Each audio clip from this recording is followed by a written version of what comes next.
Clip number 162، اس میں آپ قرآن پاک کی سورہ آل عمران کی آیت نمبر 189 سے 190 تک کی تلاوت، ترجمہ اور تفسیر قرآن صراط الجنان سنیں گے۔ بسم اللہ الرحمن الرحیم۔ ترجمہ، اللہ کے نام سے شروع جو نہایت مہربان رحمت والا ہے۔ وَلِلَّهِ مُلْكُ السَّمَاوَاتِ وَالْأَرْضِ وَاللَّهُ عَلَى كُلِّ شَيْءٍ قَدِيرٌ۔ ترجمہ، اور اللہ ہی کے لیے آسمانوں اور زمین کی بادشاہی ہے اور اللہ ہر چیز پر قادر ہے۔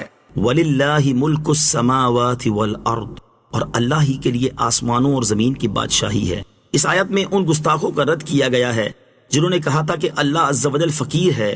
ان کے رد میں فرمایا گیا کہ جو زمین و آسمان کے دائرے میں آنے والی ہر چیز کا مالک ہے، اس کی طرف فقر کی نسبت کس طرح کی جا سکتی ہے؟ اللہ تعالیٰ کی شان، یہاں ہم اللہ تعالیٰ کی عظمت و شان سے متعلق ایک حدیث قدسی ذکر کرتے ہیں جس سے ان گستاخوں کی جہالت اور اللہ تعالیٰ کی شان مزید ظاہر ہوتی ہے۔ چنانچہ مسلم شریف کی حدیث ہے، حضرت ابو ذر رضی اللہ تعالیٰ عنہ سے روایت ہے، نبی کریم علیہ الصلوۃ والسلام نے فرمایا، اللہ تبارک و تعالیٰ ارشاد فرماتا ہے، اے میرے بندو، میں نے اپنے اوپر ظلم کو حرام کیا ہے، میں نے تمہارے درمیان بھی ظلم کو حرام کر دیا، لہٰذا تم ایک دوسرے پر ظلم نہ کرو۔ اے میرے بندو، جسے میں ہدایت دوں اس کے علاوہ تم سب گمراہ ہو، اور اس لیے تم مجھ سے ہدایت طلب کرو، میں تمہیں ہدایت دوں گا۔ اے میرے بندو، جسے میں کھلاؤں اس کے سوا تم سب بھوکے ہو، تو تم مجھ سے کھانا طلب کرو، میں تمہیں کھلاؤں گا۔ اے میرے بندو، جسے میں لباس پہناؤں اس کے علاوہ تم سب بے لباس ہو، لہذا تم مجھ سے لباس مانگو، میں تمہیں لباس پہناؤں گا۔ اے میرے بندو، تم سب رات دن گناہ کرتے ہو اور میں گناہ بخشتا ہوں، تم مجھ سے بخشش طلب کرو، میں تمہیں بخش دوں گا۔ اے میرے بندو، تم کسی نقصان کے مالک نہیں ہو کہ مجھے نقصان پہنچا سکو، اور تم کسی نفع کے مالک نہیں کہ مجھے نفع پہنچا سکو۔ اے میرے بندو، تمہارے پہلے اور آخری، تمہارے انسان اور جن تم میں سے سب سے زیادہ متقی شخص کی طرح ہو جائیں، تم میرے ملک میں کوئی اضافہ نہیں کر سکتے، اور اگر تمہارے پہلے اور آخری، تمہارے انسان اور جن تم میں سے سب سے زیادہ بدکار شخص کی طرح ہو جائیں تو میرے ملک سے کوئی چیز کم نہیں کر سکتے۔ اور اے میرے بندو، تمہارے پہلے اور آخری، تمہارے انسان اور جن کسی ایک جگہ کھڑے ہو کر مجھ سے سوال کریں اور میں ہر انسان کا سوال پورا کر دوں تو جو کچھ میرے پاس ہے اس سے صرف اتنا کم ہوگا جس طرح سوئی کو سمندر میں ڈال کر نکالنے سے اس میں کمی ہوتی ہے۔ اے میرے بندو، یہ تمہارے اعمال ہیں جنہیں میں تمہارے لیے جمع کر رہا ہوں، پھر میں تمہیں ان کی پوری جزا دوں گا۔ تو جو شخص خیر کو پائے وہ اللہ کی حمد کرے، جس کو خیر کے سوا کوئی چیز جیسے آفت یا مصیبت پہنچے وہ اپنے نفس کے سوا اور کسی کو ملامت نہ کرے۔ ان فی خلق السماوات والارض واختلاف اللیل والنہار لآیات لأولی الالباب۔ ترجمہ، بے شک آسمانوں اور زمین کی پیدائش اور رات اور دن کی باہم تبدیلی میں عقل مندوں کے لیے نشانیاں ہیں۔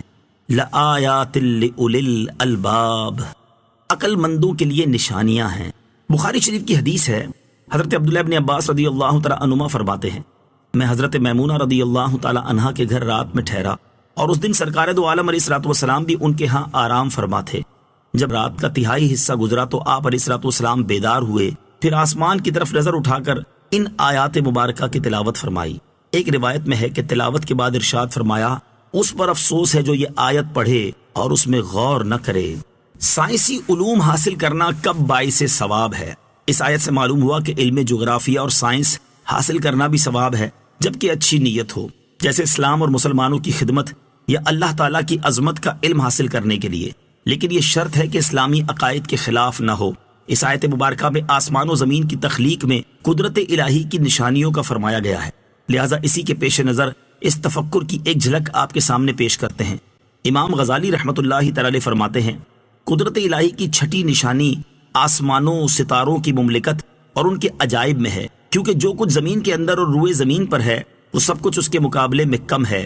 آسمان اور ستاروں کے عجائب میں تفکر کرنے کے لیے قرآن پاک میں تنبیہ فرمائی گئی ہے، چنانچہ ارشاد فرمایا، وجعلنا السماء سقفا محفوظا وهم عن آياتها معرضون۔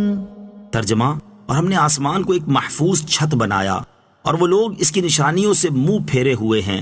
دوسری جگہ ارشاد فرمایا لخلق السماوات والأرض أكبر من خلق الناس ولكن أكثر الناس لا يعلمون۔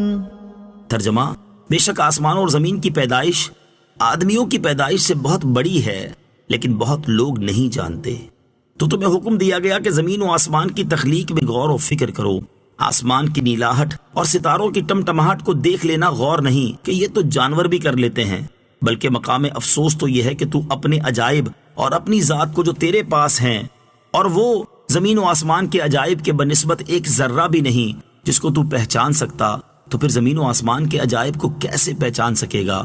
تجھے بتدریج معرفت کے درجات پر ترقی کرنی چاہیے۔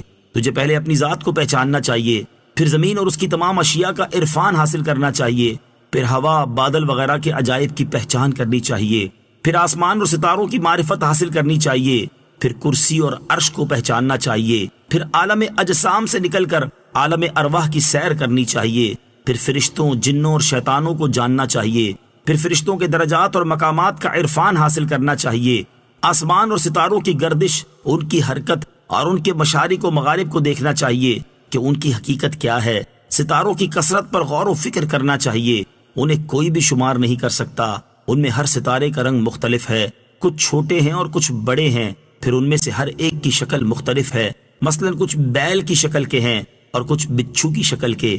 پھر انسان ان کی مختلف حرکات پر غور کرے، کئی ایک ماہ میں سارے آسمان کو طے کر جاتے ہیں، کچھ سال بھر لگاتے ہیں، کئی انہیں طے کرنے میں 12 سال لگاتے ہیں، کئی ستارے 30 سالوں میں سارے آسمانوں کی گردش پوری کرتے ہیں، اکثر ستارے 30,000 سال میں سارے آسمانوں کی مساحت طے کرتے ہیں۔ جب تو نے زمین کے کچھ عجائبات کو جان لیا تو یہ بھی سمجھ لے کہ عجائبات کا فرق ہر ایک چیز کی شکل کے اختلاف کے مطابق ہوتا ہے، کیونکہ زمین اگرچہ اتنی وسیع ہے کہ کوئی اس کی حد کو چھو نہیں سکتا، مگر سورج زمین سے بڑا ہے۔ اس سے معلوم ہو جانا چاہیے کہ آفتاب کتنا دور ہے جو اتنا چھوٹا نظر آتا ہے۔ یہ بھی معلوم ہوا کہ وہ کتنی تیزی سے حرکت کرتا ہے کہ آدھی ساعت میں آفتاب کا تمام گھیرا زمین سے نکلتا ہے۔ یوں ہی آسمان پر ایک ستارہ ہے جو زمین سے 100 گنا بڑا ہے، وہ بلندی کی وجہ سے چھوٹا نظر آتا ہے۔ ایک ستارہ اگر اتنا بڑا ہے تو سارے آسمان کا اندازہ لگائیں کہ وہ کتنا بڑا ہوگا۔ ان سب کی عظمت و بزرگی کے باوجود تیری نگاہوں میں چھوٹا کر دیا گیا تاکہ تو اس سے مالک حقیقی کی عظمت و فضیلت سے آگاہی حاصل کر سکے۔